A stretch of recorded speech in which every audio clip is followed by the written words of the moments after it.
In her eyes tonight, there's a glow tonight. They're so bright, they could light Fontainebleau tonight. She's so gracious, so vivacious. She's not seeing me. Blessed little house, click to the core, acting out her fuss, with a frolicking ball. She's such fun tonight, she's a treat tonight. You could spread her out, bread, she's so sweet. When everyone you have ever loved is finally gone, when everything you have ever wanted is finally done with, when all of your nightmares are for a time obscured as by a shining brainless beacon, or a blinding eclipse of the many terrible shapes of this world, when you are calm and joyful and finally entirely alone, then in a great new darkness, you will finally execute your special plan.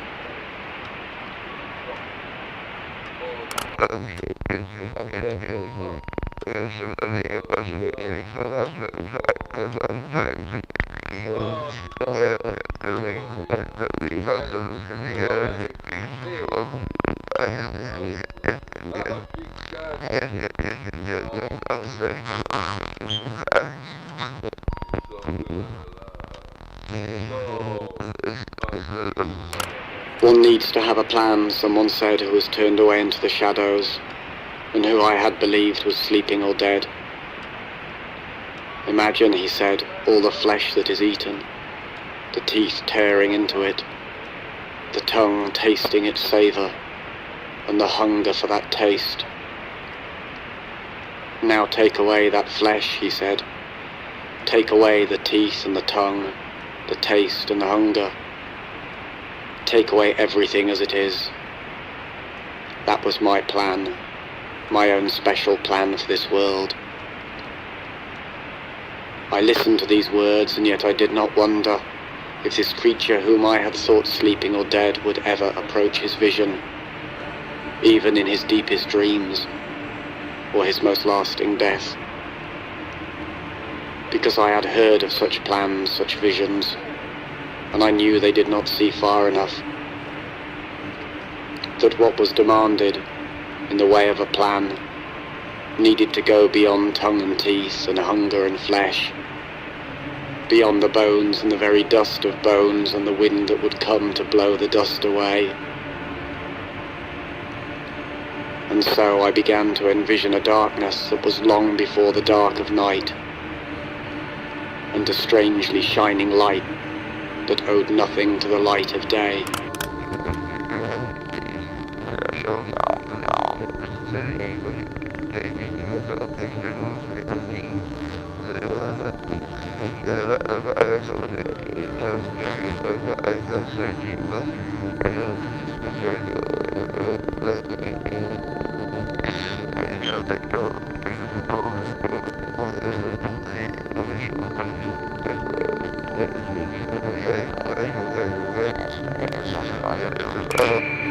That day may seem like other days. Once more we feel the tiny-legged trepidations. Once more we are mangled by a great grinding fear. But that day will have no others after. No more worlds like this will follow. Because I have a plan. A very special plan. No more worlds like this. No more days like that.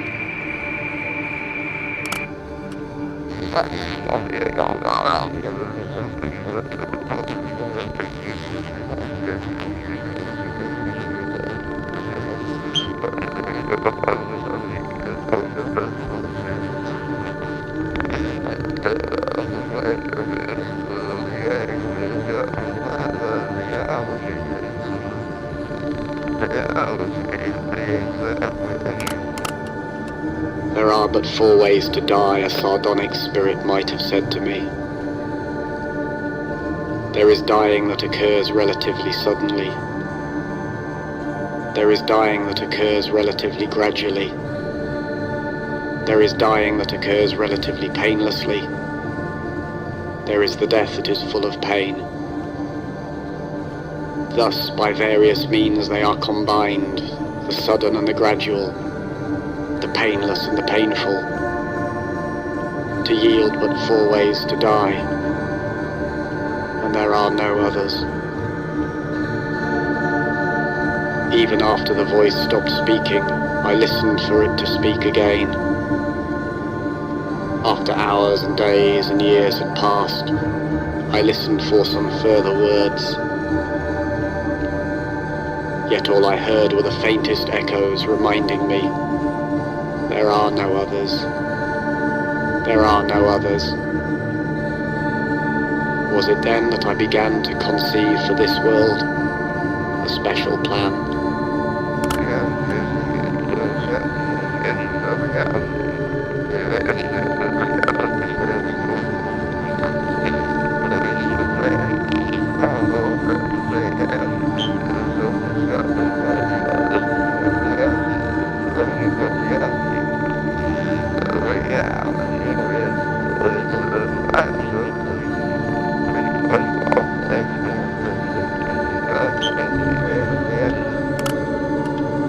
There are no means for escaping this world.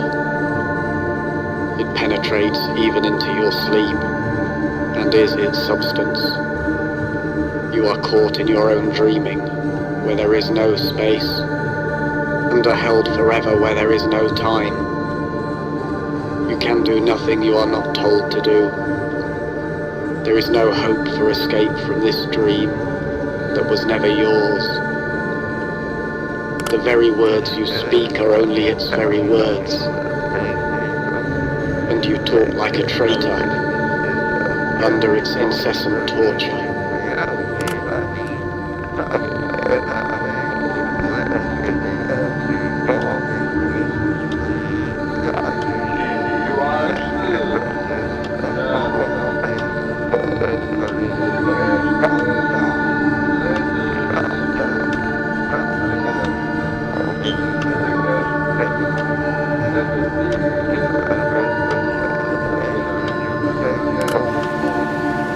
There are many who have designs upon this world and dream of wild and vast reformations. I have heard them talking in their sleep of elegant mutations and cunning annihilations. I have heard them whispering in the corners of crooked houses and in the alleys and narrow back streets of this crooked, creaking universe, which they, with their new designs, would make straight and sound. But each of these new and ill-conceived designs is deranged in its heart, for they see this world as if it were alone and original, and not as only one of countless others whose nightmares all proceed, like a hideous garden grown from a single seed. I have heard these dreamers talking in their sleep, and I stand waiting for them, as at the top of a darkened flight of stairs. They know nothing of me, and none of the secrets of my special plan, while I know every crooked, creaking step of theirs.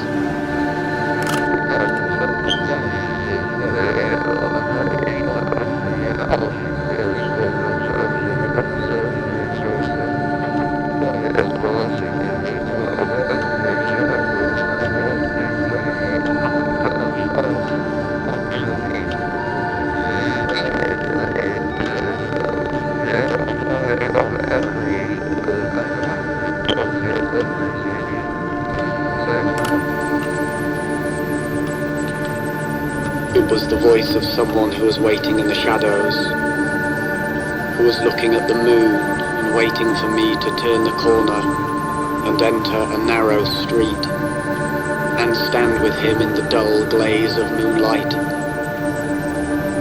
Then he said to me, he whispered, that my plan was misconceived, that my special plan for this world was a terrible mistake, because, he said, there is nothing to do, and there is nowhere to go, there is nothing to be, and there is no one to know.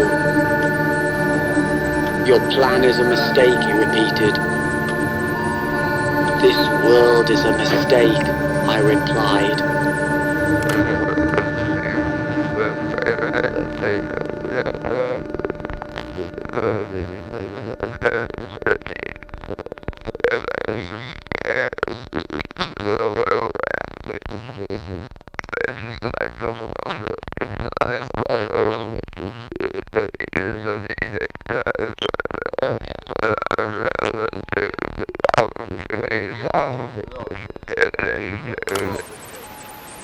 The children always followed him when they saw him hopping by. A funny walk, a funny man, a funny, funny, funny man. He made them laugh sometimes. He made them laugh, oh yes he did, he did, he did, he did, he did. Oh how he made them roll. One day he took them to a place he knew, a special place, and told them things about this world, this funny, funny, funny world, which made them laugh sometimes. He made them laugh, oh yes he did, he did, he did, he did, he did. Oh how he made them roll. Then the funny little man who made them laugh, sometimes he did, revealed to them his special plan, his very special funny plan, knowing they would understand and maybe laugh sometimes. He made them laugh, oh yes he did, he did, he did, he did, he did. Their eyes grew wide beneath their lids, and how he made them roll.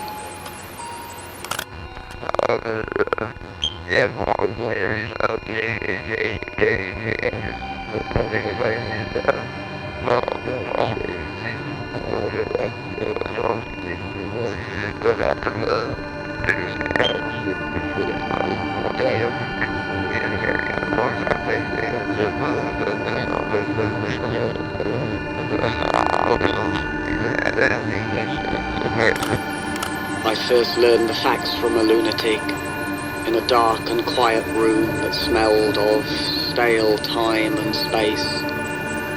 There are no people, nothing at all like that. The human phenomenon is but the sum of densely coiled layers of illusion, each of which winds itself upon the supreme insanity that there are persons of any kind, when all there can be is mindless mirrors, laughing and screaming as they parade about in an endless dream. But when I asked the lunatic what it was that saw itself within these mirrors as they marched endlessly in stale time and space, he only rocked and smiled. Then he laughed and screamed, and in his black and empty eyes I saw for a moment, as in a mirror, a formless shade of divinity in flight from its stale infinity of time and space, and the worst of all of this world's dreams, my special plan for the laughter and the screams.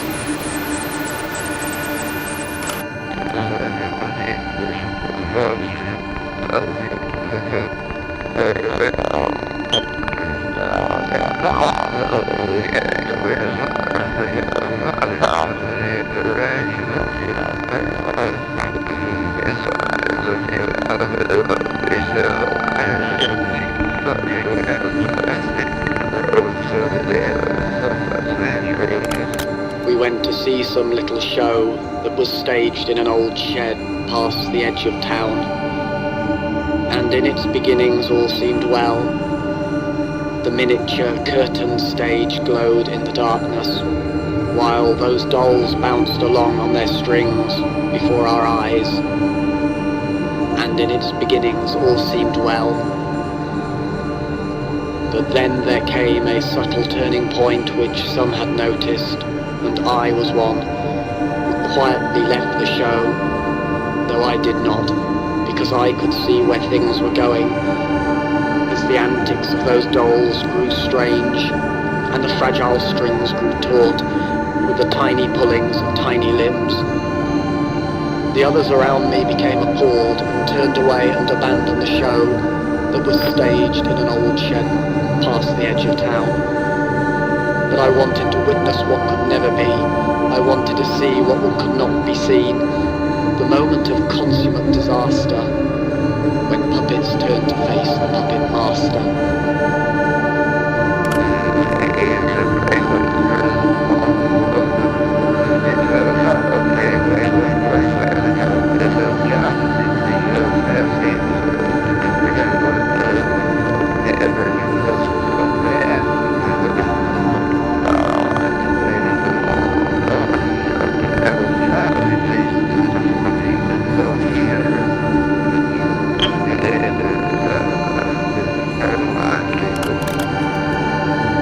Twilight, and I stood in the greyish haze of a vast, empty building, when the silence was enriched by a reverberant voice.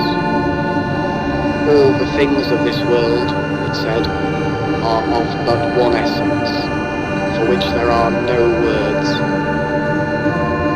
This is the greater part, which has no beginning or end, and the one essence of this world, for which there can be no words, is but all the things of this world. This is the lesser part which had a beginning and shall have an end, and for which words were conceived solely to speak of. The tiny broken beings of this world, it said, the beginnings and endings of this world, it said, for which words were conceived solely to speak of. Now remove these words, and what remains, it asked me, as I stood in the twilight of that vast empty building, but I did not answer. The question echoed over and over, but I remained silent until the echoes died, and as twilight passed into evening, I felt my special plan, for which there are no words, moving towards a greater darkness.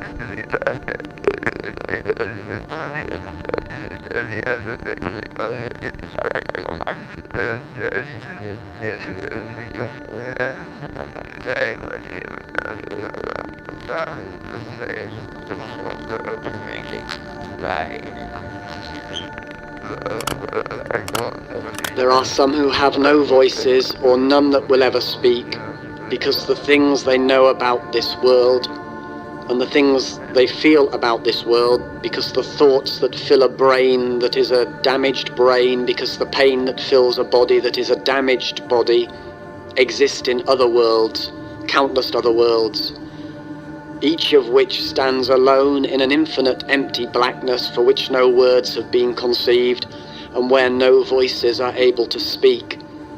When a brain is filled only with damaged thoughts, when a damaged body is filled only with pain, and stands alone in a world surrounded by infinite empty blackness, and exists in a world for which there is no special plan.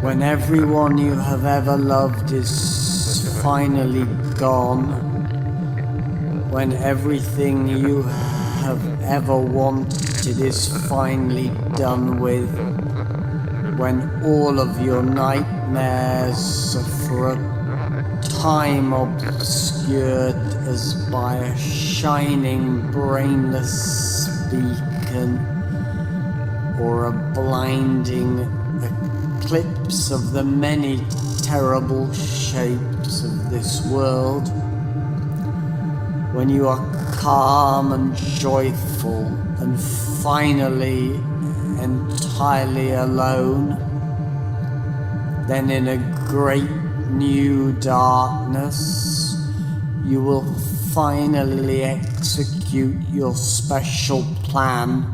When everyone you have ever loved is finally gone, when everything you have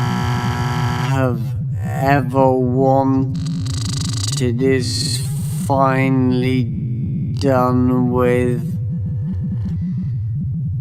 when all of your nightmares for a time obscured as by a shining brainless beacon or a blinding eclipse of the many terrible shapes of this world, when you are calm and joyful and finally entirely alone, then in a great new darkness, you will finally execute your special plan.